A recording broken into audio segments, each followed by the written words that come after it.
Hola, muy buenos días y sean todos bienvenidos al Taller Internacional de los Océanos y Ciudades Portuarias y de Innovación. Quiero contarles que en el año de 1992, en el marco de la Cumbre de la Tierra en Río de Janeiro, se propuso por primera vez celebrar el Día Mundial de los Océanos, con el fin de generar conciencia sobre el rol vital de los océanos en la vida de nuestro planeta y promover acciones encaminadas a su protección. Sin embargo, solo en 2008 la Asamblea General de las Naciones Unidas decide que a partir de 2009, el 8 de junio de cada año, sería designado como el Día Mundial de los Océanos.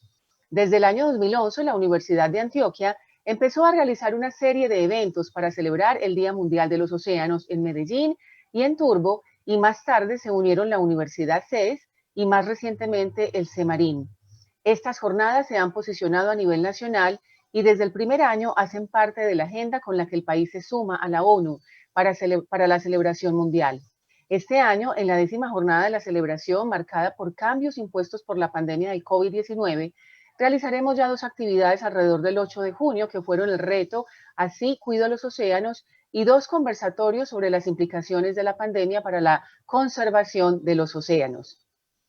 Nuestros objetivos. Para cerrar nuestro 10º aniversario de las jornadas, realizaremos el Taller Internacional de los Océanos, Ciudades Portuarias y la Innovación para océanos sostenibles en estas 2 jornadas que celebramos hoy 26 y mañana 27 de noviembre del presente año.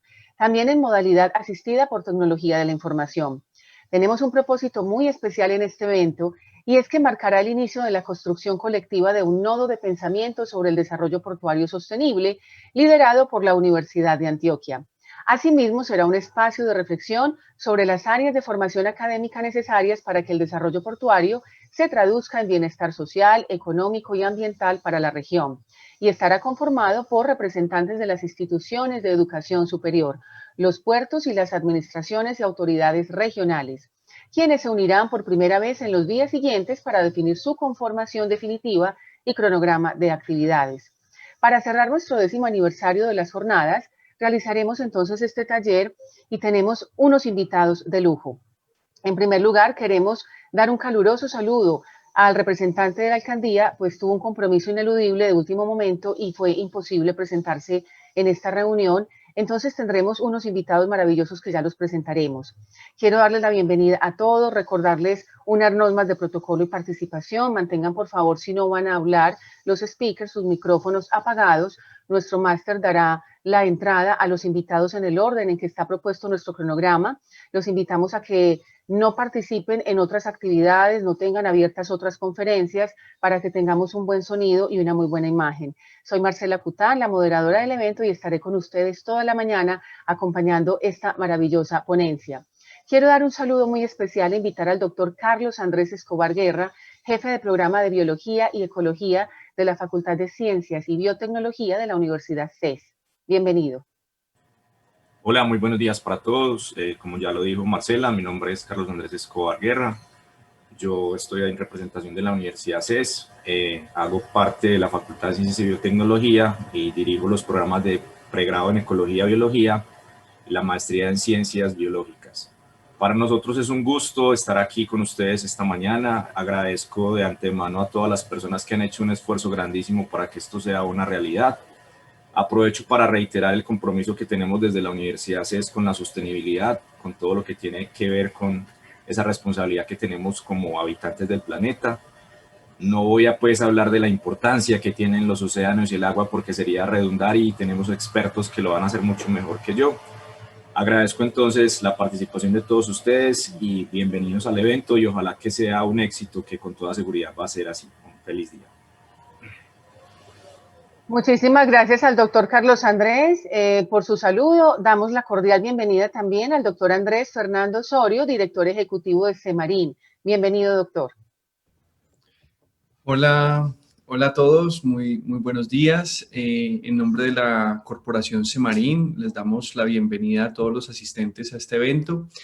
La Corporación CEMARIN es un centro de excelencia en ciencias del mar, integrado por 6 universidades, 5 colombianas, una universidad alemana.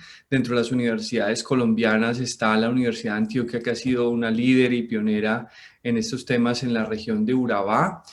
y hemos estado siempre vinculados, como lo comentaban al inicio, como Semarin en esta iniciativa del Día Mundial de los Océanos. Porque más allá de celebrar un día, de recordar, de hacer memoria, creo que estos son actividades simbólicas para construcción de conciencia del océano y las ciudades costeras que queremos.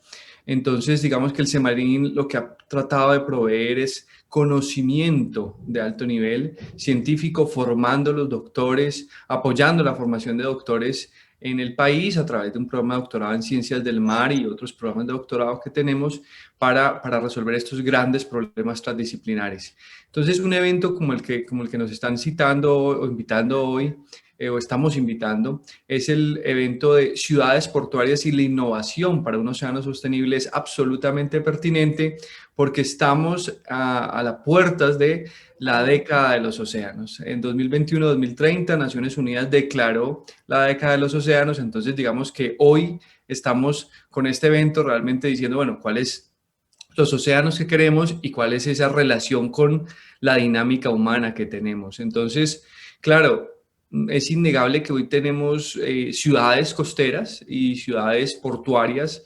¿Y cuál es el modelo de ciudad portuaria o de ciudad costera que queremos desarrollar, cierto? Sin agotar los recursos. Entonces, muy rápidamente, para no extenderme, quiero resaltar que en esta década de los océanos hay 6 puntos claves. Entonces, durante estos días de conferencia y de taller estaremos, creo que todos los conferencistas, todas las mesas, tocando estos elementos de la década de los océanos, que a mí me parece que lo han resumido muy bien los científicos del mundo. Un primer punto es el océano limpio, Entonces, digamos que todos esos puntos tienen que coexistir con las ciudades portuarias y con la innovación. El océano saludable, ¿cierto? Nos provee alimento, nos provee vida, nos provee oxígeno. Entonces necesitamos que un océano no solamente esté limpio, sino saludable, ¿cierto? El océano seguro, es decir, todas las actividades que se desarrollen en el mar tienen que ser seguras. Y por eso se conecta con el océano predecible, que significa que seamos capaces de entender estas dinámicas de eventos que nos están ocurriendo. Hoy estamos viviendo en San Andrés y Providencia un desastre, digamos, en nuestro país tremendo. Todo el país se ha volcado. En los invitados internacionales que están por aquí acompañándonos, saludos a Pedro, que no lo veía, no lo veo en este momento, pero ya lo acompañaré en la mesa. Saben perfectamente que el reto que tenemos, digamos, desde afuera para Colombia y para la región es muy grande en todos esos temas de gestión, absolutamente, y el tema de riesgo es un punto crítico allí. El océano transparente es el otro tema que nos pone la década de los océanos, que tiene que ver con la necesidad de desarrollar libre acceso a la información. Hemos estado sin posibilidad de tomar decisiones sobre los territorios porque no tenemos acceso a la información. Y por eso cerramos con el último punto, no están en ese orden en el manifiesto de la década de los océanos, que son 6 puntos, repito: océano limpio, océano saludable, océano seguro, océano predecible, océano transparente, y cierro con océano productivo sostenible.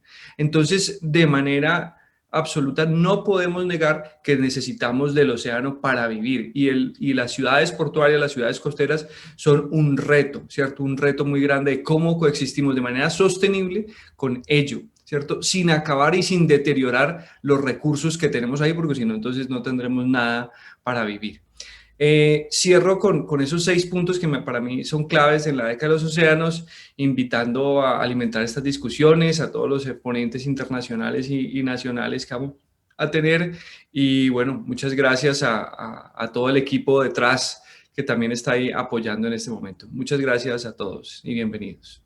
Muchísimas gracias le damos al profesor Andrés por sus palabras y por su saludo tan especial. Y queremos invitar ahora al señor Sebastián Rodas Corrales, quien es director seccional Urabá, Universidad de Antioquia, para que nos regale su saludo. Bienvenido.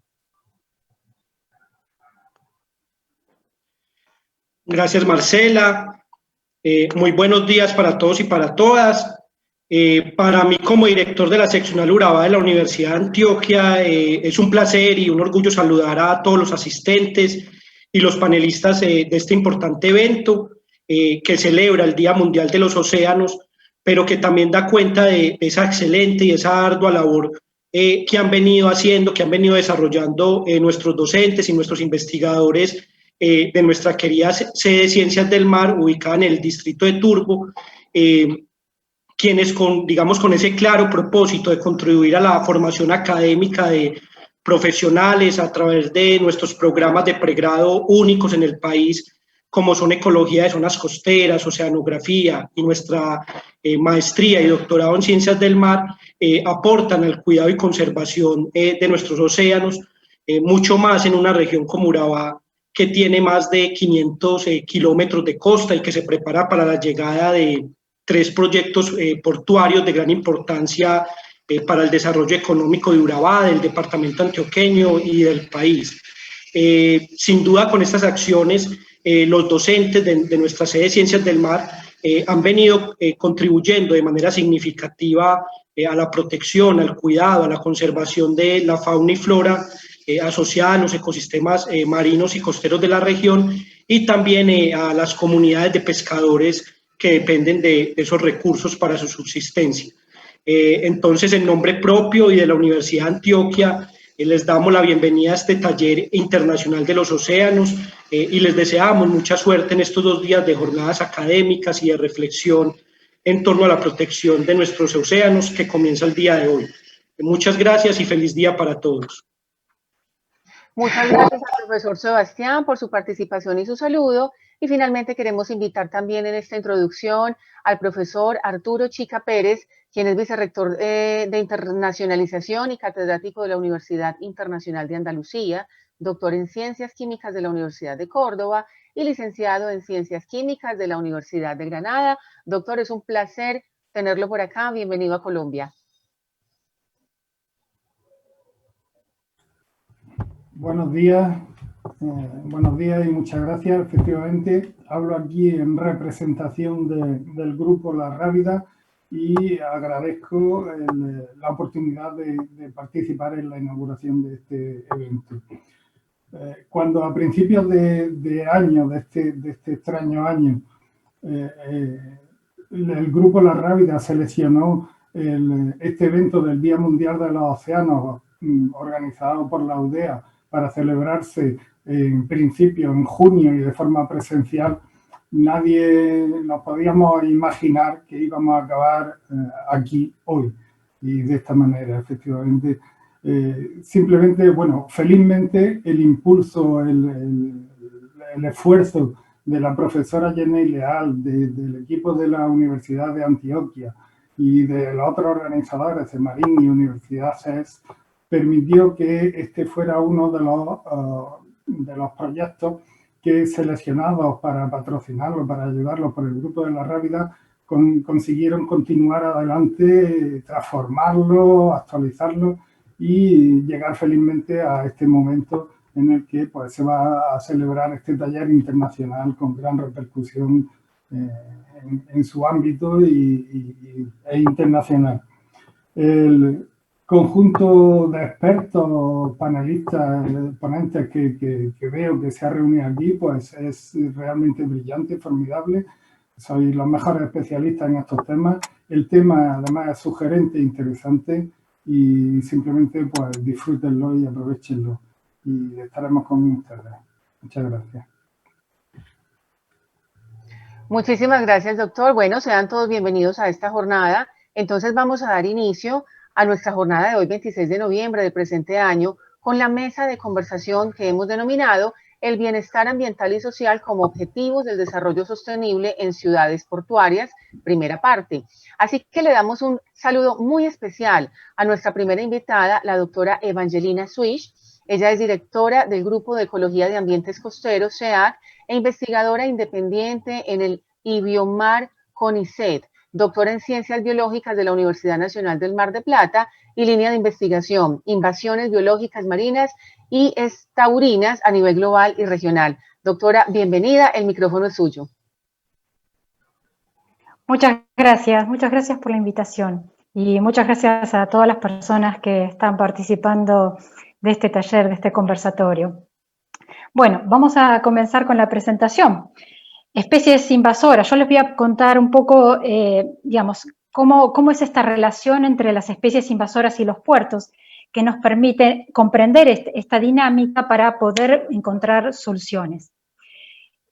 Como ustedes saben, las especies se han estado transportando alrededor del mundo por siglos, desde que el hombre colonizó y empezó a moverse por el mar. Esta es una imagen de solamente las rutas españolas en solamente 50 años, pero empezamos a sumar los asiáticos, los británicos, los portugueses. El mapa que nosotros vemos, como en la siguiente imagen, es prácticamente como lo vemos hoy. Esta es una imagen de Marine Traffic. Cualquier día que ustedes entren a esta página van a ver esto. Y las rutas hace siglos atrás eran prácticamente, estaba colonizado permanentemente por barcos. O sea, los barcos han sido y son el principal transporte de especies marinas alrededor del mundo. O sea, la dinámica, siguiente imagen, por favor, la dinámica es, los barcos transportan especies, llegan a las costas, ahí hay un intercambio y otra vez los barcos van a otra región y así las especies se van dispersando por el mundo. Y esto ha ocurrido por cientos de años. En la siguiente imagen, el comercio que nosotros, digamos, la dinámica que tienen el comercio internacional, los barcos, ustedes saben que son el principal transporte de los bienes y productos, es muy complejo, mucho más complejo de lo que los científicos o los biólogos tratamos de comprender. Por ejemplo, estas peras fueron cosechadas en Argentina, empacadas en Tailandia y consumidas en Estados Unidos. O sea, ¿cómo hacemos para entender esta dinámica y pensar en cuáles son las posibles soluciones a las problemáticas que traen las especies invasoras? Siguiente imagen, por favor. Las especies traen muchas especies, las que logran establecerse, traen aparejado una cantidad de problemas. El paisaje y el funcionamiento de los ecosistemas, o directamente sobre la biodiversidad, como por ejemplo que es este poliqueto que forma arrecifes aquí en Argentina, en un estuario, cambió completamente el paisaje de toda la laguna. Luego, en la siguiente imagen, también pueden traer problemas en la economía y en la salud, como son, por ejemplo, las mareas. Muchas especies de dinoflagelados de mareas rojas son introducidas y producen toxicidad.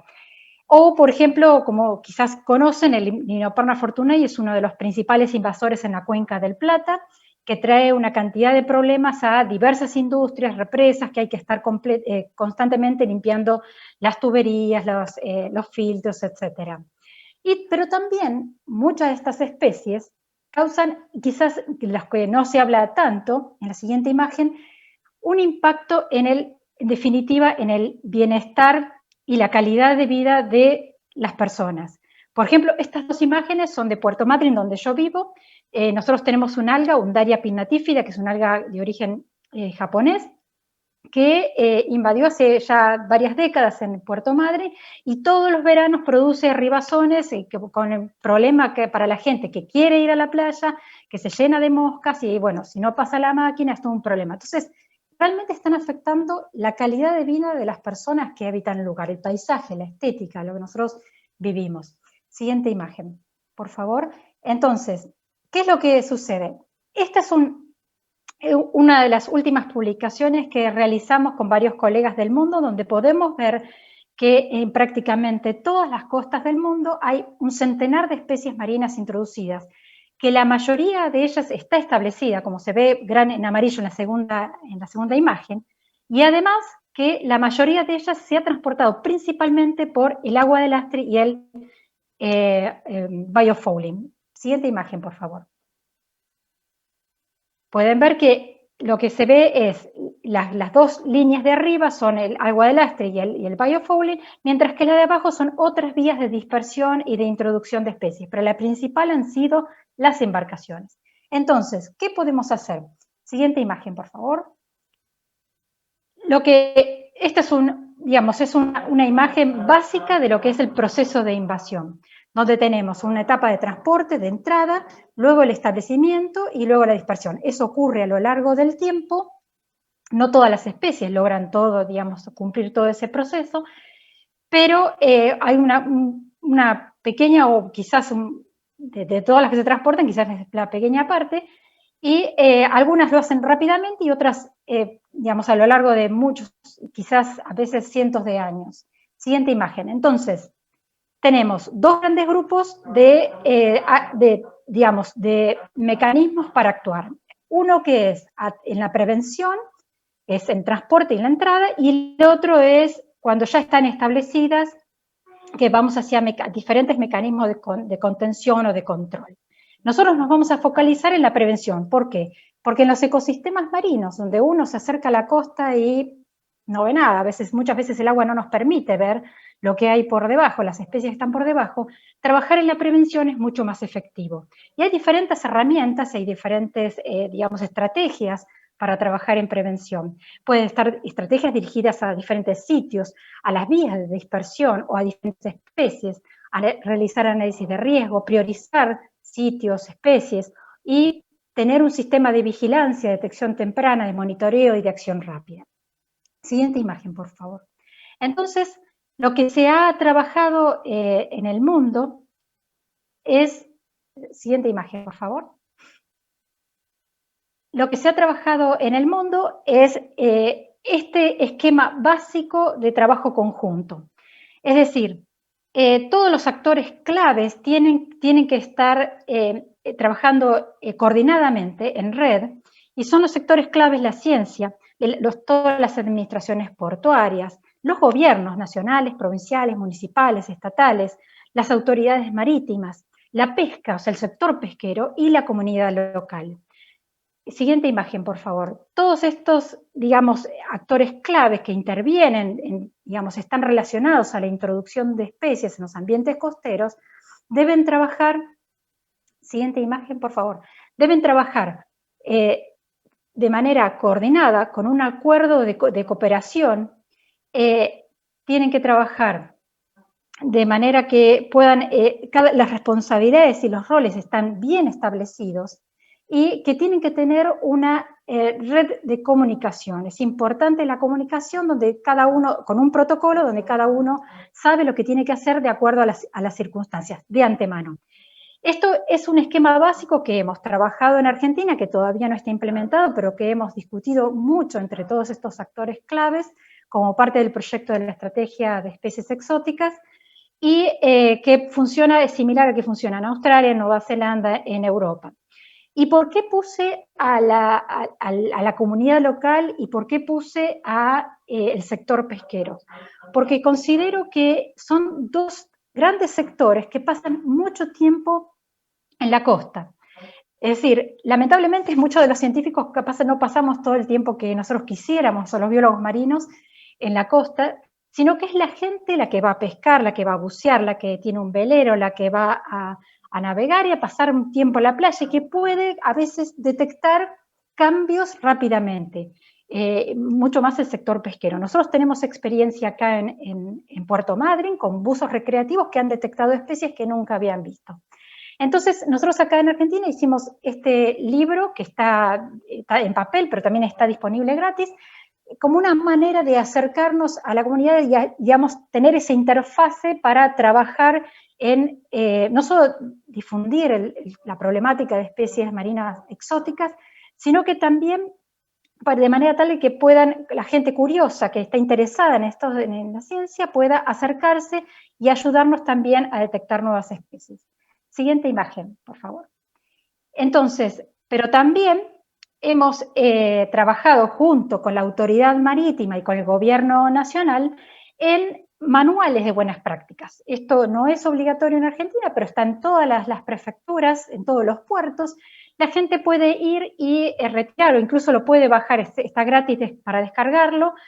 Si quiere estar interesado, si puede colaborar en limpieza de la embarcación o de, digamos, todo el equipamiento que se usó en el mar cuando va a cambiar de un lugar a otro, y decir, bueno, ¿qué limpio? ¿Dónde limpio? ¿Qué hago? ¿Cómo lo hago? ¿Dónde tiro los residuos que le saco a una embarcación, por ejemplo? Y si encuentro algo raro, ¿qué hago? Bueno, y ahí está comprometida la autoridad marítima. Y además también en colaboración con el puerto. Siguiente imagen, por favor. Entonces, está claro que la prevención, sobre todo en ambientes marinos, la prevención es mucho menos costosa y más efectiva que pensar que uno va a tener una cura a largo plazo una vez que una especie ya está introducida. Pero para mí es importante recalcar, siguiente imagen, por favor. Es importante recalcar que la prevención y el éxito dependen en gran medida de la suma de acciones colectivas. Es decir, todos debemos comprometernos como que nuestras pequeñas acciones a largo plazo vamos a lograr el éxito en prevenir nuevas introducciones, porque una vez que una especie ya está introducida y se establece y se dispersa, es prácticamente poco lo que podemos hacer y además es costoso y para siempre, a largo plazo. Así que eso es más o menos todo lo que les quería remarcar. Muchísimas gracias a todos.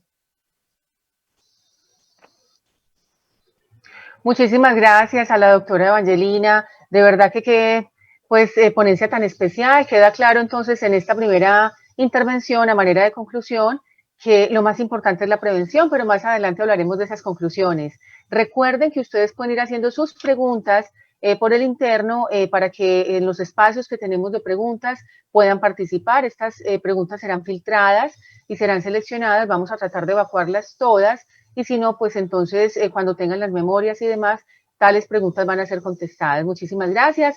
A continuación entonces, para dar continuidad a nuestro evento, tenemos un invitado también muy especial, un invitado nacional. Se trata del doctor Fernando Trujillo, quien es socio fundador de OMACHA y director científico, biólogo marino de la Universidad Jorge Tadeo Lozano, con maestría en Ciencias Ambientales en la Universidad de Greenwich, Londres, Reino Unido. Además, es doctorado de Zoología de la Universidad de Aberdeen, Escocia, y línea de investigación Ecología Acuática con énfasis en vertebrados acuáticos. Qué interesante, doctor. Le damos una cordial bienvenida. Adelante, el micrófono es suyo. Muy buenos días, agradecer la gentil invitación de acompañarlos el día de hoy para hablar del tema de infraestructura portuaria y su efecto, digamos, en algunos organismos. El día de hoy voy a hablarles sobre mamíferos marinos y la infraestructura portuaria. Importante, pues, decirles que los mamíferos marinos son especies con unas adaptaciones increíbles a los ecosistemas acuáticos. Los tenemos en todo el planeta, desde los polos, las zonas pelágicas, las zonas costeras, e incluso en los sistemas de aguas continentales. Han tenido que tener procesos de adaptación morfológica para poder vivir en estos ecosistemas únicos y diversos. Digamos, también unas características interesantes es que han conquistado ese ambiente tridimensional que es el mar, porque estamos hablando de diferentes gradientes de profundidad, zonas costeras, someras y zonas de gran profundidad, y en esto, digamos, se han especializado muchísimas especies. En Colombia tenemos 41 especies entre cetáceos, que son los delfines y las ballenas, tenemos los sirénidos, que son los manatís, y tenemos ese grupo, que son los carnívoros, que pueden agrupar lo que son las nutrias y los pinípedos, las focas. Colombia no es un país que tenga colonias establecidas de pinípedos. Tuvimos una foca, la foca tropical, Monachus tropicalis, que se extinguió en 1951. El último registro fue en la isla de Roncador y Quitasueño, en el Caribe colombiano.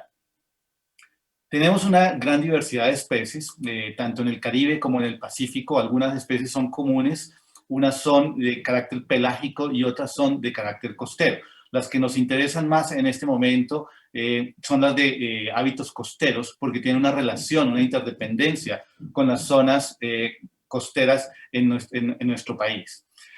En estas zonas costeras tenemos ecosistemas básicos y prioritarios como son los manglares, los arrecifes de coral y las fanerógamas. Estos ambientes son muy especiales porque son generadores de alimento, procesos de reclutamiento de especies de peces, controladores de sedimentos, inundaciones, etc. ¿Cómo ha sido la transformación de las zonas costeras? Realmente este es un patrón generalizado a nivel global, básicamente por un aumento demográfico. En la mayoría de los países, esos crecimientos demográficos se han dado en las zonas costeras. En Colombia particularmente se ha dado más las grandes ciudades en las zonas andinas, pero en otros países el desarrollo ha sido al lado del mar. Y esto ha generado grandes ciudades, consolidación de impactos profundos. Uno ve, por ejemplo, el Mediterráneo, en la zona europea, y ya casi toda la línea costera está construida, con unos impactos importantes en los océanos, en el mar Mediterráneo. Y esto, digamos, tiene una afectación grande en temas de ecosistemas estratégicos como los que mencionaba anteriormente, las praderas de fanerógamas, los arrecifes de coral y los manglares. Este desarrollo costero también ha llevado a un aumento en la navegación, que veíamos algunas gráficas muy interesantes de Evangeline a nivel global, el vertimiento de residuos y también un aspecto interesante que es la contaminación acústica. Con relación a esto, a la contaminación acústica, pues toda la actividad que se está realizando en las zonas costeras genera que hayan interferencias con muchos animales, no solamente mamíferos marinos, sino otros, que dependen, digamos, del sonido para temas de comunicación, búsqueda de alimento, protección, y digamos, esto puede poner en riesgo la permanencia y la supervivencia de algunas de estas especies. Aquí pongo como ejemplo el tema de las exploraciones acústicas para, sísmica acústica para el tema de hidrocarburos, que generan, digamos, una intensidad de sonido de más de 250 decibeles, que realmente es bastante fuerte y se ha demostrado en algunos casos en las Islas Azores, en las Canarias, algunas implicaciones de estas explosiones de sísmica en varamientos de cetáceos. Esta actividad de transporte en zonas costeras y pelágicas pues es muy intensa. Cada vez, digamos, hay mayor dependencia de intercambio de productos, los países van desarrollando zonas portuarias, no solamente una, dos, sino muchas, y cada zona portuaria tiene una especialización particular. Aquí vemos algunos de los efectos. En el caso de mamíferos marinos, se estudia todo el tema de probabilidades de atropellamiento de barcos en rutas de migración de mamíferos marinos. Se han hecho algunos estudios a nivel global. Aquí en el Caribe, por ejemplo, en el Caribe colombiano, tenemos una gran cantidad de especies. Aquí una pequeña muestra de las diferentes especies que podemos tener y dónde están localizadas. Muchas en la zona de La Guajira, en la zona de Morrosquillo, en la zona del Magdalena. Y si miramos un poco todo el tema de la actividad de desarrollo portuario en Colombia, vemos que se ha ido intensificando. Solamente en el 2019 se estima que se han movilizado más de 195 millones de toneladas en las zonas portuarias de Colombia. Miremos un poco cómo son estos porcentajes.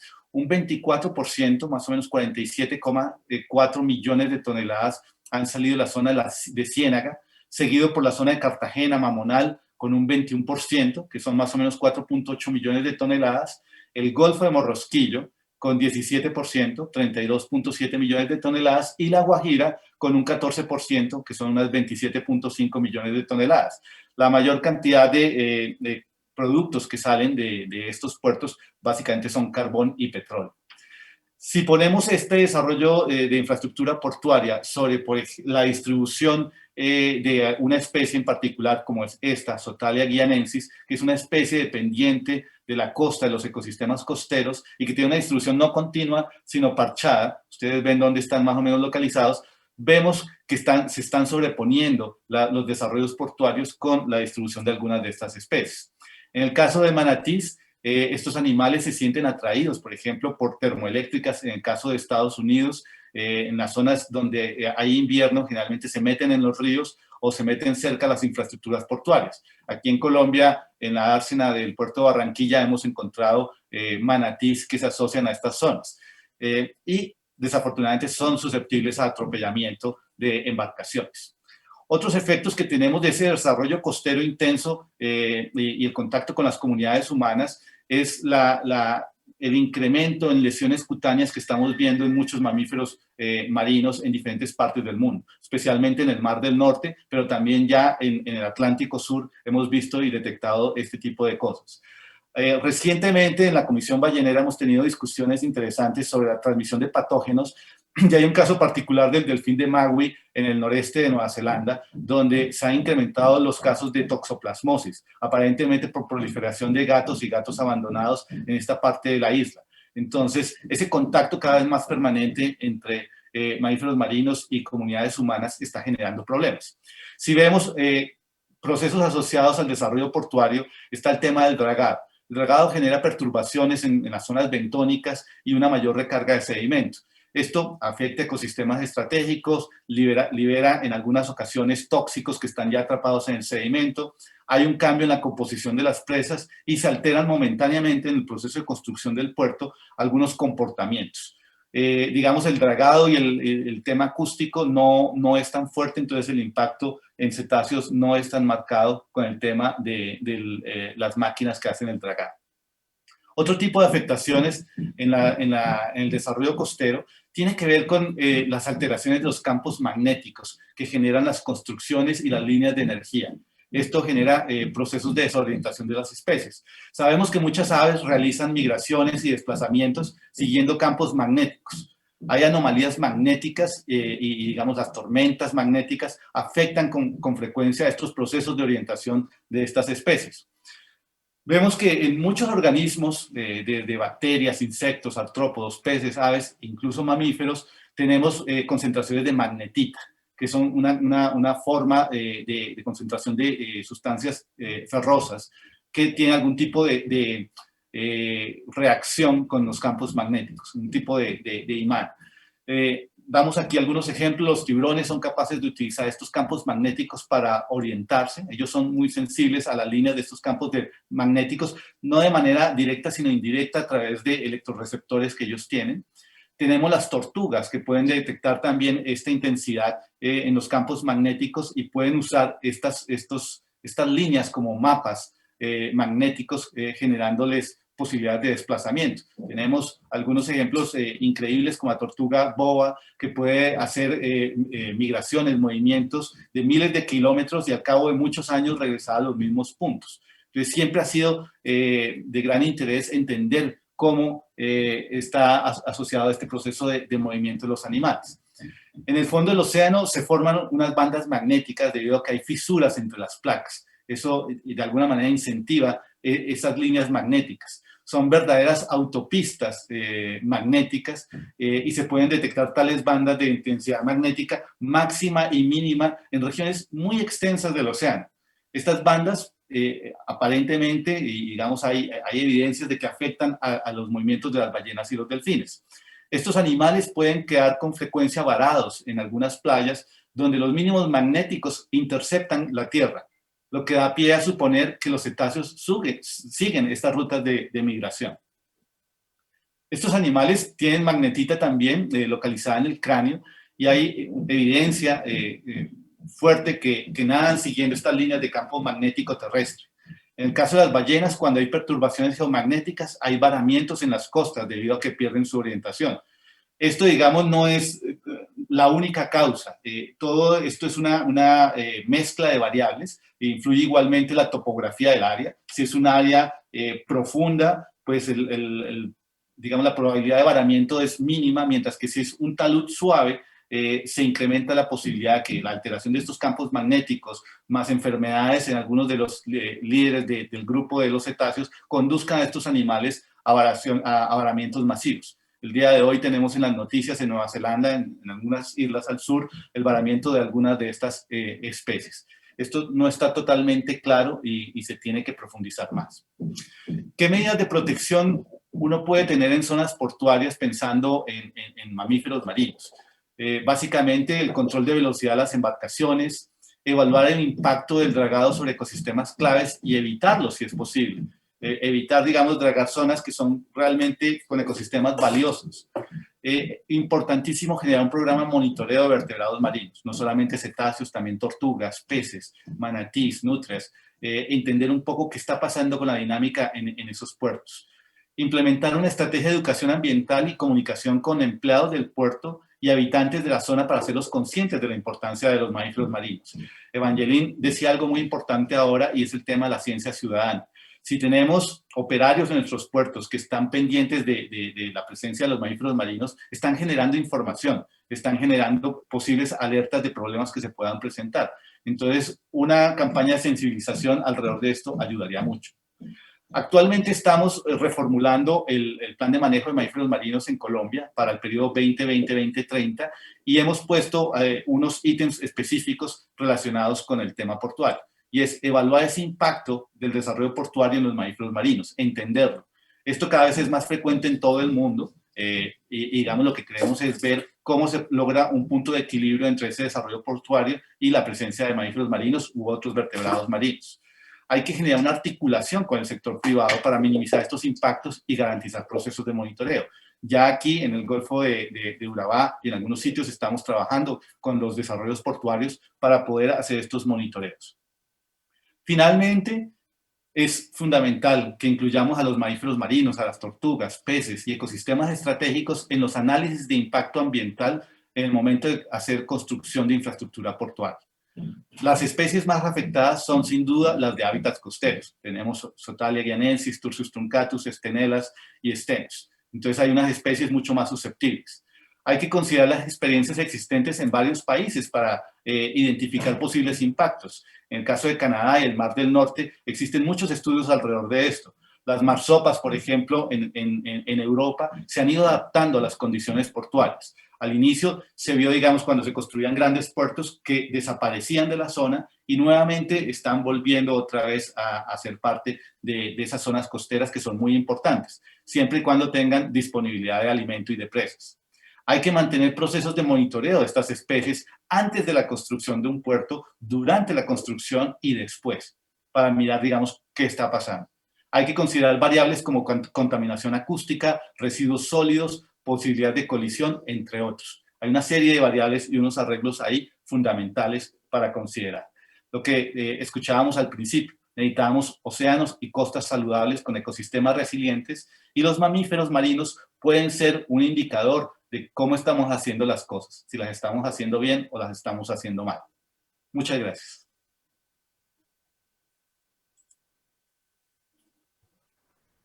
Muchísimas gracias, le damos al profesor Fernando Trujillo. La verdad, profesor, pues a mí particularmente me conmovió mucho su presentación, porque si bien es cierto, la doctora Evangelina venía hablando de un tema de prevención y de cuidado, usted nos viene mostrando las consecuencias de no cuidar pues nuestro ecosistema y los océanos, y yo creo que la especie que está más en riesgo de las que usted expone somos nosotros los seres humanos, que entraremos en vía de extinción, por supuesto, si no cuidamos nuestros océanos. Muchísimas gracias, y qué interesante se va poniendo este tema, ¿verdad? Bueno, a continuación entonces vamos a darle paso a un invitado también de lujo. Se trata del doctor Pedro Jesús Arenas Granados, quien es profesor contratado Universidad de Cádiz, España, doctor en Medio Ambiente y Espacios Litorales de la Universidad de Cádiz, magíster de la Universidad Nacional de Colombia, sede Bogotá, en Medio Ambiente y Desarrollo, líneas de investigación, ciencias sociales, geografía social y economía, geografía económica y cultural, y ciencias naturales, ciencias biológicas y ecología. Doctor, bienvenido. Adelante con su presentación. Muy buenos días a todas y a todos. Yo lo primero que quiero manifestar es mi agradecimiento a los organizadores, a la Universidad de Antioquia, a la Corporación Académica Ambiental, a Semarín, a la Universidad CES, al apoyo del Grupo de la Rábida aquí en Huelva, en Andalucía, por esta invitación. Decir que para mí también es un honor compartir este conversatorio, esta mesa con Evangelina y en este momento con Fernando. Estoy seguro en particular que esto va a ser de mucha utilidad, sobre todo para los estudiantes de pregrado y de posgrado, pero también por el tema que nos toca para los funcionarios, para los gestores, para los responsables portuarios, porque este tema que nos reúne hoy más importante no puede ser. Ya lo explicaba muy bien Andrés al comienzo, los desafíos que tenemos actualmente, no solo por la década de los océanos requieren todos los años, la vida es posible solo por los océanos. Y por ello quiero insistir en la pertinencia de este encuentro. Bien, lo primero, y pensando en los estudiantes y volcándonos sobre todo al tema portuario, ha sido común, ha sido frecuente el prever considerar una posible lucha entre el desarrollo portuario marítimo y la conservación y protección y los ecosistemas en las mismas ciudades portuarias. Tenemos claro, muchísimos de los que hemos tenido la oportunidad, y muchos ciudadanos hoy en el litoral, de tener claro de que debemos superar hace tiempos esta mirada en la cual se confrontan dos visiones. Es clarísimo que es posible tener puertos sostenibles ambientalmente al mismo tiempo que conservamos la base natural de soporte, al mismo tiempo que mejoramos la calidad de vida que tienen las gentes que viven y dependen de las costas y el mar. Y esto es un poco el tema principal de esta breve intervención mía. Para ello, yo lo que quiero comentarles primero es que entendamos muy bien, porque hay un enfoque que muchos de ustedes conocen, pero que quiero enfatizar, que se originó en la cumbre de Río en el 92. Y estoy hablando del manejo costero integrado, o como llamamos en Colombia, del manejo integrado de zona costera. Aquí lo fundamental es una mirada espacial, una mirada interdisciplinaria, una mirada integral, preocupada en verdad por lo que yo llamo el bienestar duradero de la gente. Y el bienestar duradero de las personas que viven y dependen de las costas del mar depende también de la conservación y protección de la infraestructura natural de soporte, de nuestros ecosistemas, de nuestros manglares, de nuestra biodiversidad, de nuestros cetáceos, como bien les explicaba Fernando, de reducir los problemas de contaminación que tenemos, que también nos explicaba, y el tráfico portuario tan exagerado que se tiene, y al mismo tiempo la conservación de la cultura, del patrimonio cultural, y claro que sí, de una economía sana, de una economía que brinde empleo, pero sobre todo de una economía incluyente. Y ahí están los grandes desafíos que tenemos hoy en el país, en Colombia, pero también en Iberoamérica, también aquí en España y en Andalucía. Y aquí yo quiero hacer énfasis, sobre todo estoy pensando en los alumnos, sobre el concepto de qué es esto que está detrás, que nos debe impulsar, pensando un futuro en verdad más duradero, en particular para lo que yo prefiero llamar la unidad ambiental costera del Darién, del Golfo de Urabá, incluyendo también los territorios costeros de Chocó y obviamente de Antioquia, de cara al Caribe. Y es que la sostenibilidad y lo que nos importa tiene que ver, y es tan importante, en la protección y conservación de la dimensión ecológica, de los ecosistemas, de su infraestructura, de soporte, de sus bienes y sus servicios, como en la protección del patrimonio cultural, como en la protección de nuestra identidad, en la conservación de nuestra identidad, tanto tangible como intangible. Pero aquí hay un aspecto muy importante que yo quiero resaltar y no nos confundamos. Una cosa es el viejo discurso del desarrollo sostenible, donde la economía iba por una parte y la sociedad va por otra, y otra es una apuesta seria a la sostenibilidad, donde lo social y lo económico van unidos. Esta es la apuesta de verdad a la sostenibilidad, y es lo que está detrás del enfoque que todos conocemos de la Agenda 2030.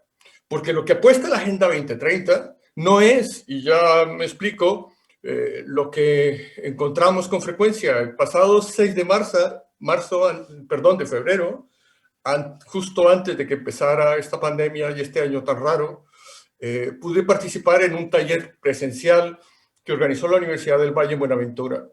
Y estábamos reunidos, no solo universidades, también representantes de las instituciones portuarias, de las concesiones portuarias, de la alcaldía, de la gobernación de Buenaventura, y se ha levantado una líder de los grupos afrodescendientes de Buenaventura, y pregunta algo como: ¿cómo es posible, después de tantos años, con el importante desarrollo portuario que ha tenido Buenaventura, que hoy, el pasado 6 de febrero, el 40-45% de la ciudad de Buenaventura no tenía agua aquel día? ¿Me entendéis de qué estamos hablando?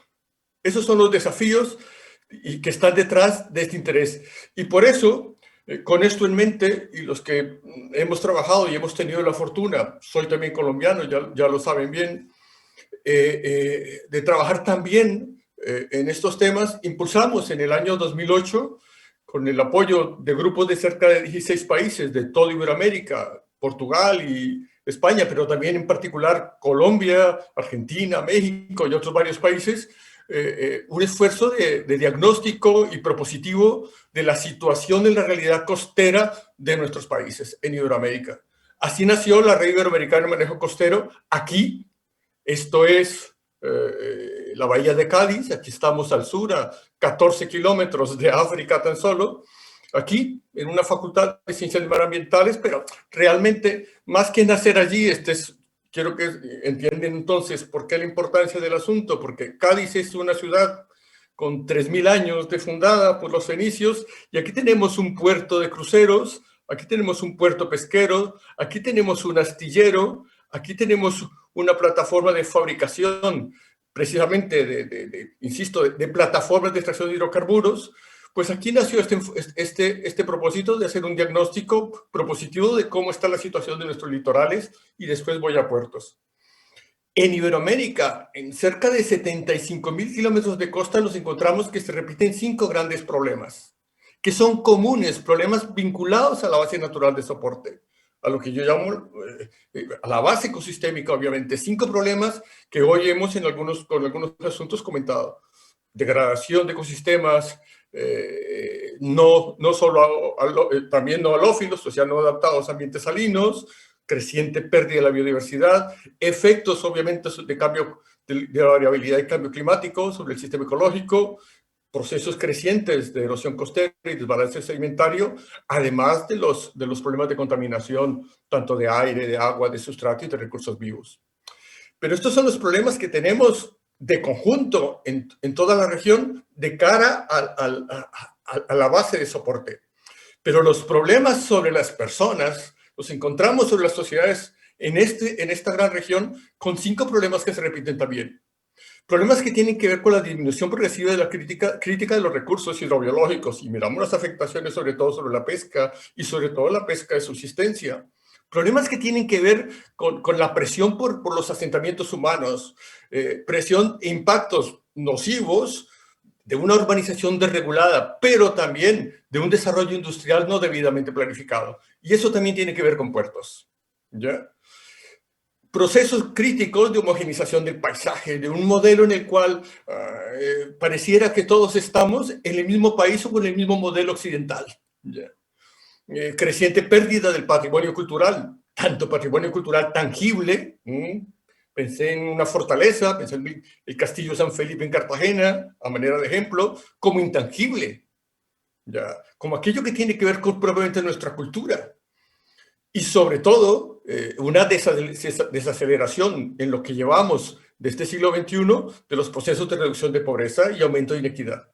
Pues con todo esto y focalizándonos en puertos, nos encontramos una serie de impactos, tanto positivos o negativos, que generan los puertos. Hemos hecho un análisis de varios puertos en toda Iberoamérica. Aquí tenéis algunos de ellos. La actividad portuaria genera problemas y también genera beneficios de empleo, de crecimiento económico, tanto directo como indirectamente, que son los que tienen aquí. En este análisis, por ejemplo, miramos cuáles son los problemas que tienen que ver más con la gestión ambiental portuaria. Y nos encontramos esto que yo brevemente voy a comentar. Terminales portuarios con una visión muy individual. Lo digo con toda claridad, como diagnóstico en toda la región. Una gestión poco cooperativa entre los mismos puertos. Frecuentes recursos desaprovechados de la infraestructura. Grandes diferencias en la gestión entre puertos, de acuerdo a quién licenció ese puerto. Grandes diferencias dentro del mismo puerto y sobre todo notables diferencias en la gestión de la administración pública entre empresas que estén ubicadas incluso en el mismo sistema socioecológico. El concepto de sistema socioecológico es muy importante, y piensen ustedes que en su conjunto el Golfo de Urabá, con el sistema de la cuenca bajo del Atrato y la conexión con el Caribe adyacente, es en su conjunto todo un sistema socioecológico. Pues el enfoque del manejo costero, impulsado desde la Agenda 21, en que tuvimos la oportunidad de traducir también en la política de manejo integral de zonas costeras que aprobó Colombia el 5 de diciembre del año 2000 y que es plena vigente y que se ha traducido también y se refleja en el plan de ordenación integral de la unidad ambiental costera del Darién. Pues con este enfoque tenemos claro que se precisa, como bien decía Fernando anteriormente, tanto en la fase de planificación, de construcción, como de operación, el que hagamos siempre un análisis integrado de sustentabilidad de los puertos. Un análisis que tiene que tener 2 caras, una mirada espacial, entendiendo las relaciones del puerto con el entorno y a quiénes y dónde beneficia, en positivo y en negativo. Por ejemplo, y a manera de síntesis, hicimos un análisis para los sistemas socioecológicos portuarios en Brasil. Hay 16 sistemas socioecológicos portuarios en Brasil, 14 son marítimos, y encontramos cosas muy interesantes. Necesitamos un análisis de localización pero también sin olvidar un análisis de las estructuras, porque los puertos son muy diferentes de acuerdo a su estructura y sus impactos. Me explico. Un puerto de contenedores tiene una mayor influencia terrestre. Un puerto de transporte de combustibles tiene una mayor influencia marítima. Y esa relación entre infraestructura y función es esencial que siempre la hagamos. Volvamos a Cádiz a manera de ejemplo. Aquí tengo la bahía de Cádiz. Piensa en una ciudad portuaria y mira el tamaño del crucero. Esto es una isla, Cádiz, realmente. Pero aquí tenemos al sur un parque natural que es un sitio privilegiado de anidación y de paso de aves que van en invierno de Europa a África. Eso es un pilar importante no solo para Cádiz, sino para Europa, sino para el planeta. Esta combinación de hacer un suficiente análisis de la gestión ambiental, considerando la gestión portuaria y la gestión urbana, es también esencial en esta perspectiva. Otro ejemplo, me voy para Brasil, al estado del Espíritu Santo, al norte de Río de Janeiro. La empresa del puerto de Vitória, aquí está localizada en la ciudad de Vitória. Cuando empezó la empresa, no se preocuparon muchísimo en su momento del papel que jugaba esta laguna costera atrás. Pero cuando entendieron que la protección del manglar se traducía en la reducción de los riesgos de inundación, de mejorar la retención del sedimento, de capturar CO2, de diluir los problemas de contaminación, pues hoy la misma empresa se ha transformado en un agente fundamental de protección y conservación del estuario. Lo que sí es claro, y me sirve esta gráfica, es que tenemos que entender el concepto del sistema socioecológico portuario. Porque un puerto puede ser proveedor de servicios positivos, ¿ya?, al sistema socioecológico, puede ser a su vez beneficiario de los sistemas, pero también puede generar presiones al sistema, lo que perjudica, o ser receptor de presiones. Este enfoque del sistema socioecológico es esencial que lo consideramos de una manera integrada para un futuro en verdad más sostenible para el Golfo de Urabá. Pero sobre todo porque los problemas que generan los puertos se concentran mucho en el ámbito local. Claro que hay, no lo voy a destacar ahora, efectos más allá, positivos y negativos. Pero en síntesis se requiere antes que todo que trabajemos a una planificación en verdad integrada, orientada a la sostenibilidad. Y esto implica procesos participativos y legítimos serios, ¿no? Con esto y a manera de síntesis, con seguridad ahora más adelante podremos avanzar algo más en el conversatorio que tengamos en estos minutos todos. Les comento algunas lecciones que hemos aprendido muy generales durante todo este tiempo, pero con una mirada más regional en América Latina y el Caribe. Los puertos, antes que todo, y en línea de verdad con la Agenda 2030, los puertos deberían siempre, como lo indico ahí, cooperar desde una perspectiva infraestructural, digo yo, de sus infraestructuras para limitar la destrucción ecosistémica y ocupar el menos espacio costero posible. Esto debe ser, y lo digo por la experiencia que hemos encontrado, y no solo aquí en Cádiz, con los 16 grupos de trabajo en los 16 países de la red iberoamericana de manejo costero. Esto es un aspecto y una lección que quiero transmitirles que me parece esencial. Hay que aprovechar lo que llamamos, entre comillas, las infraestructuras verdes, para que el desarrollo industrial, el desarrollo portuario, esté siempre en sintonía con los procesos de los ecosistemas, ¿ya? Además de aprovechar infraestructuras grises, los puertos de áreas muchas veces desaprovechadas. Y algo que un excelente profesor que tuve en temas de gestión costera, que tal vez algunos de ustedes conocen, Stephen Olsen, decía con frecuencia, y es que no podemos tener un terminal portuario en la puerta de todas las casas. Necesitamos tener una mirada de economía de escala, una mirada más integrada. Y esto lo voy a comentar un poco más adelante. Entre las lecciones, es preciso siempre tener un abordaje multiescalar, desde lo local, lo regional, lo nacional y más allá. Este abordaje multiescalar es esencial. Por ejemplo, a escala nacional hay que planificar y decidir muy bien dónde se autoriza y no los nuevos puertos. Y para eso, el comprender muy bien el proceso del sistema socioecológico es esencial. Y insisto en el último aspecto que hemos aprendido, que creo que tenemos que cuidar siempre. Creo que tiene todo el sentido pensar en establecer entidades portuarias de gestión para cada complejo socioecológico portuario, pero no para cada terminal. Tenemos que entender el sistema en su conjunto y esto nos permitiría favorecer, maximizar los beneficios que nos generan los puertos, que son indispensables al mismo tiempo que mejoramos la calidad de vida de la gente y conservamos la base natural de soporte. Son algunos elementos muy generales y creo que en el tiempo atrevidamente quedé justito. A todos y a todas, muchas gracias. Aquí tienen la conexión, el enlace del Grupo de Investigación en Gestión Costera y Marina, que yo participo aquí en la Universidad de Cádiz, y la página web de la UCA.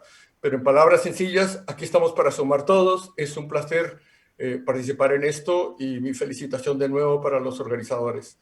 Jenny, muchas gracias.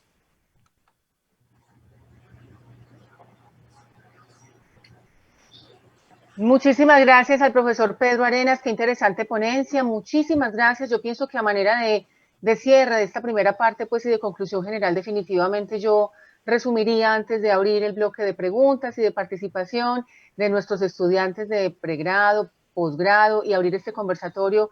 Se me queda una palabra, doctores, pues felicitarlos en primer lugar por esta primera intervención y en segundo lugar mi palabra es conciencia. Y es una palabra que les quiero regalar a todos porque sin duda debemos trabajar en equipo para preservar nuestros océanos y para no estar en extinción. Muchísimas gracias a todos. Entonces vamos a pasar ahora a una ronda de preguntas. Las vamos a formular en el orden en que fueron entonces expuestas estas preguntas. Y en primer lugar quiero entonces, esta pregunta la hacen para los tres panelistas. La hace entonces, dice icuan@ces.edu.co. Dice, desde su área de experiencia, ¿cuáles son las preguntas importantes a resolver antes, durante y después del establecimiento de un puerto? Para los tres panelistas, quien la quiera comenzar a contestar, entonces nos dice, nos levanta así la mano en la cámara para nosotros darles el paso en el orden en que las quieran contestar, porque está formulada para ustedes tres. Adelante. La voy a repetir. Desde su área de experiencia, ¿cuáles son las preguntas importantes a resolver antes, durante y después del establecimiento de un puerto? O sea, ¿qué se debe preguntar la gente antes, durante y después del establecimiento de un puerto? Adelante. Bueno, desde mi perspectiva, que es con vertebrados marinos, pues es fundamental primero la escogencia del sitio de un puerto. O sea, lo que estaba diciendo el profesor Pedro es muy importante, entender el sistema ecológico y también social. ¿Cuál va a ser el posible impacto de construir un puerto ahí? Y para entender ese impacto hay que conocer lo que está antes del puerto. Entonces, durante la fase previa hay que hacer un abordaje, una línea base muy juiciosa de no solamente inventario de especies, sino los procesos ecológicos que funcionan en esa área donde se piensa construir el puerto. Luego, durante el proceso de construcción hay que mantener, digamos, ese análisis de qué está pasando con esas relaciones ecológicas entre organismos y entre el hábitat para entender los posibles impactos. Y luego, después de que se construya el puerto, toca realmente mirar si hay una reacomodación de especies, si hay una pérdida de ecosistemas claves, cuál es esa pérdida, cómo se puede subsanar, cómo se puede mantener. Estoy de acuerdo con lo que decía el profesor Pedro en que hay que generar el menor impacto posible y aprovechar la infraestructura verde que hay ahí. Entonces creo que son en esos momentos hacer unas líneas base muy juiciosas, pero ir más allá de lo que se hace actualmente, que son inventarios de especies. Hay que entender los procesos ecológicos y los procesos sociales que ocurren en esas zonas. Gracias. Muchas gracias a usted, profesor Fernando Trujillo. ¿Alguno de los otros panelistas quiere contestar? Profesor Pedro, adelante. Solo hacer énfasis en lo que comentaba ahora. Primero, necesitamos puertos. No estoy diciendo que no. Necesitamos empleo, necesitamos trabajo, necesitamos bienestar para nuestra sociedad. Pero necesitamos un bienestar sostenible, duradero en el tiempo. Y eso no quiere decir que cada empresa portuaria tiene que tener su puerto. Tenemos que pensar de manera integrada. Tenemos que pensar como región y como nación. ¿Ya? Esta es la gran enseñanza cuando uno mira otras experiencias en otros países. Eso es lo fundamental. Insisto, hay que trabajar en sintonía con los procesos naturales y con los procesos sociales y culturales. Esto se hace mal si solo hacemos énfasis en procesos únicamente que tienen que ver con ecosistemas. Y lo dice un biólogo marino. No, también con los procesos sociales y culturales. Eso es esencial. Esto creo que es de las lecciones más importantes que hemos aprendido, de las cuales debemos partir. Profesor Pedro Arenas, muchísimas gracias por su intervención. Damos entonces la palabra a la doctora Evangelina. Adelante. Una cosita más. Yo estoy de acuerdo con mis colegas. Desde el punto de vista de las invasiones biológicas, nosotros sabemos que la creación de un puerto va a tener un impacto, pero coincido en que uno puede tener un monitoreo, puede generar, digamos, una línea de base, conocer y establecer ya desde el inicio medidas de prevención para una evaluación de riesgo y conocer esas rutas que van a tener esos barcos para abrir el panorama de la prevención hacia nuevas introducciones y generar así a largo plazo menos impacto. Así que eso nada más de mi parte. Ok, muchísimas gracias a la profesora Evangelina y a todos los panelistas por sus respuestas. Me disculpo porque es que se me movió aquí el monitor de preguntas y esa era la de la mitad. Vamos ahora sí en el orden en que nuestros participantes y nuestros estudiantes de pregrado y posgrado han formulado sus preguntas. Entonces, Sandra, @estudiosmarinos.org, nos envía esta pregunta para todos o cualquiera de los conferencistas. ¿Qué estrategia de manejo es la más acertada, la que proporciona océanos sostenibles, ya que debe ser un trabajo integral, ciencia e individuos? Entonces, si ustedes gustan, en el orden en que participaron, o le damos primero la palabra a las damas. Sí, ok. Profesora Evangelina, adelante. Debe prender su micrófono, por favor. No, sí. Bueno, yo considero que no hay una sola estrategia, digamos, es la suma de acciones, no hay una sola estrategia, es una suma de acciones que se deben realizar para mí. Y además, insisto en la participación de todos los actores, o sea, cada actor tiene su responsabilidad y su deber en colaborar en el manejo costero. Muchísimas gracias, profesora Evangelina. Si gusta el señor Fernando Trujillo, profesora, adelante. Bueno, no, básicamente necesitamos conocer, necesitamos saber qué tenemos en los océanos. Ya lo han dicho muchas veces, estamos haciendo viajes espaciales que son muy importantes, pero todavía desconocemos nuestros océanos, desconocemos nuestros mares, no entendemos los procesos que ocurren ahí. Entonces hay que tener un conocimiento profundo y juicioso de nuestras costas, nuestros océanos, involucrar a todos los componentes de la sociedad, entender esos ecosistemas y hacer planificación de largo plazo. O sea, me parece importantísimo lo que dice el profesor Pedro. No necesitamos que cada empresa tenga un puerto al frente. Tenemos que ser estratégicos en hacer desarrollos costeros, urbanos y portuarios inteligentes y sostenibles. Eso nos va a permitir también entender ese tema de océanos saludables. Y tenemos que incorporar los ríos. Los ríos, porque los ríos son los que transportan una gran cantidad de carga contaminante, residuos sólidos, agroquímicos, etcétera, y entender todo eso como un gran socioecosistema. Entonces, no podemos mirar el océano sin los ríos, sin la parte continental. Es un gran conjunto. Hay que mirarlo todo de manera holística. Muchísimas gracias, profesor Fernando, por su respuesta. Adelante, profesor Pedro Arenas.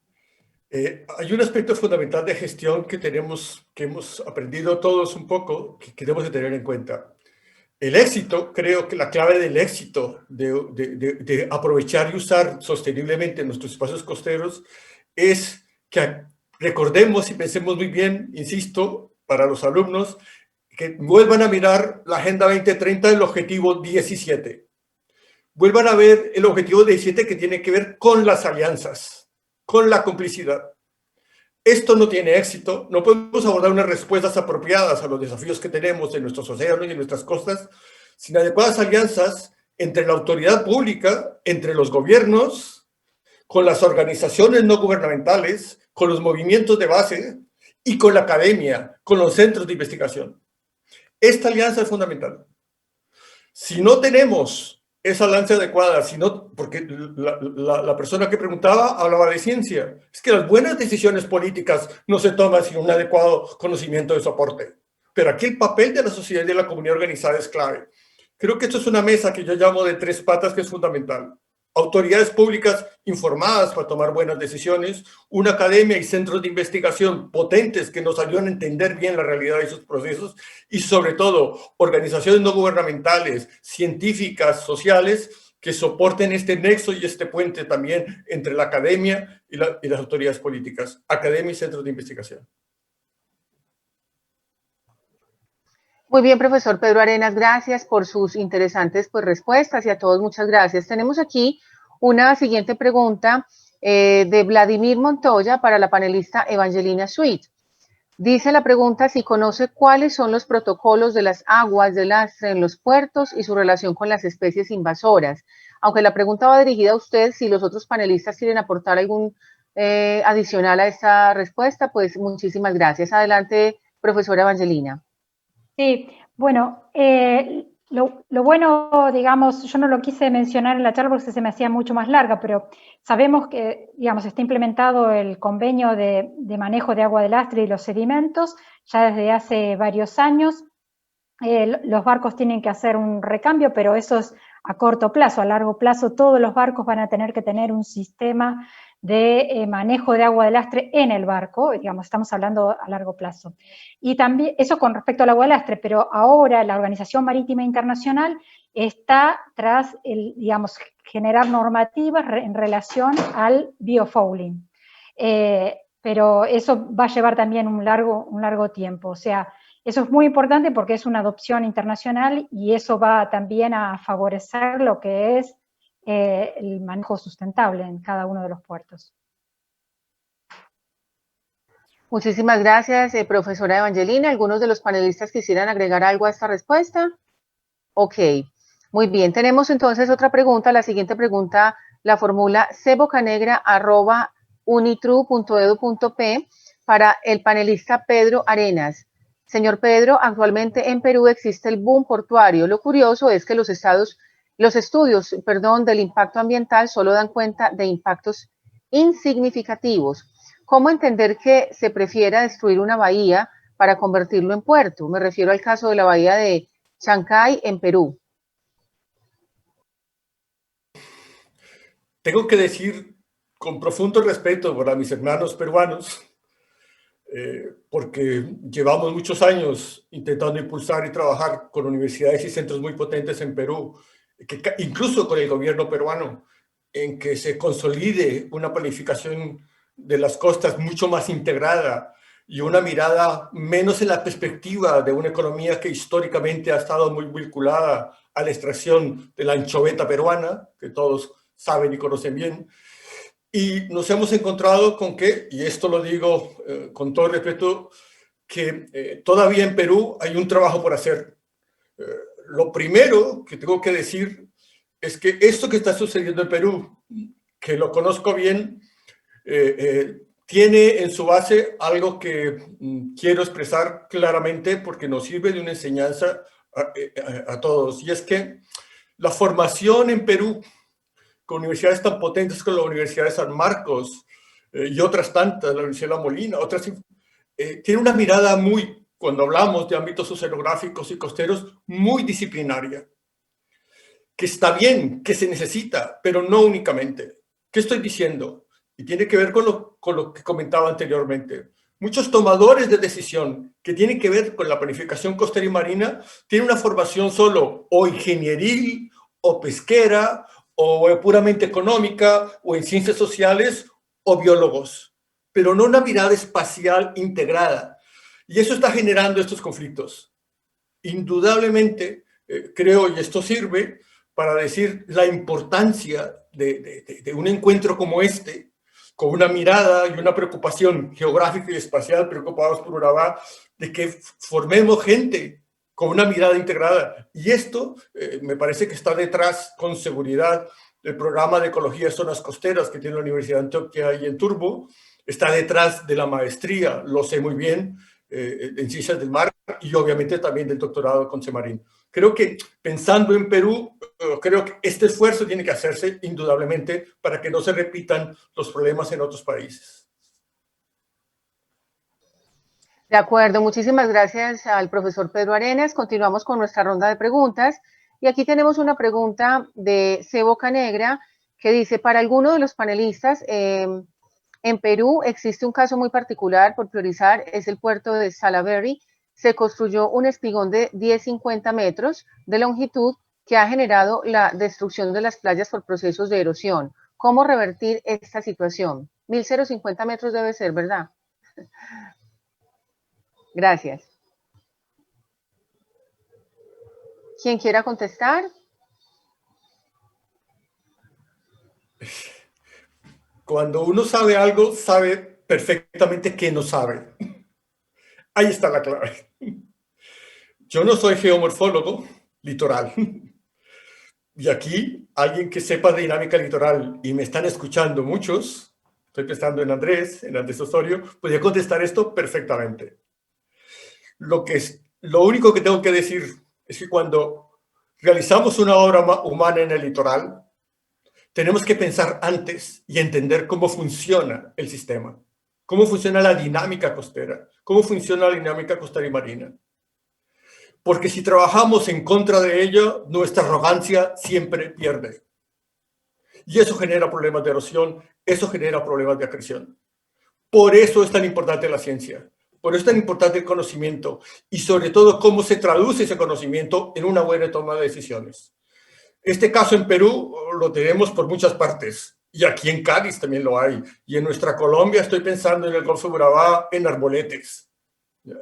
Tenemos muchísimos problemas que tienen que ver con esto, pero el mensaje clave es no abordemos obras de ingeniería duras en el litoral si no entendemos muy bien antes cómo funciona la dinámica oceanográfica. Perfecto, muchísimas gracias por la respuesta. Aquí tenemos una siguiente pregunta de yesifcausil@gmail para el panel y dice, gracias Fernando por este aporte sobre qué se debe tener en cuenta en la escogencia para la construcción de una terminal portuaria. Mi pregunta es, ¿cuál es la importancia de integrar a la comunidad en la conservación de las especies alrededor de estos megaproyectos? Es para usted, profesor Fernando. Bueno, yo creo que es fundamental, porque, digamos, lo que vemos es transformación de actividades económicas en las zonas costeras. Entonces, zonas que, por ejemplo, en una bahía originalmente están basadas en la pesca, en pesca de subsistencia, en pesca comercial, en un momento dado puede desaparecer y convertirse, digamos, en una zona portuaria. Entonces, ¿cómo se hace esa incorporación de la sociedad civil en la toma de decisiones, en la toma de planificación? O sea, ¿cómo se incorpora a toda esa gente en un desarrollo portuario? Entonces es ahí cuando hablamos de las a veces muy conflictivas, cuestionadas consultas populares, que yo creo que son importantes, que no hay que tenerles temor. Yo le digo eso a las empresas, o sea, porque aquí hablamos de las tres patas que mencionaba el profesor Pedro, pero una cuarta pata son las empresas privadas. Tenemos que trabajar con ellas, tenemos que hacerles entender los impactos que pueden generar, los beneficios que pueden generar, pero es fundamental incorporar a la sociedad civil. También en los procesos de monitoreo. Los procesos de monitoreo son claves. También, digamos, cuando hemos incorporado gente de la sociedad civil en procesos de monitoreo, eso se traduce a veces en turismo de naturaleza, en cómo redescubre la misma gente local cosas que ven de manera cotidiana como un manglar, como un arrecife de coral, en los ojos de las personas que las visitan y ven un valor agregado ahí y cómo se genera, digamos, un proceso de autogestión en una zona determinada. Entonces, el monitoreo participativo es fundamental para generar esos procesos de arraigo y de valoración de ecosistemas claves y también, digamos, para generar oportunidades económicas para estas comunidades. Bien, muchísimas gracias por todas las respuestas. Si alguno de los otros profesores quiere aportar algo más a la pregunta que le hacen al profesor Fernando, bien lo puede hacer. ¿Quieren complementar algo? Ok, muy bien.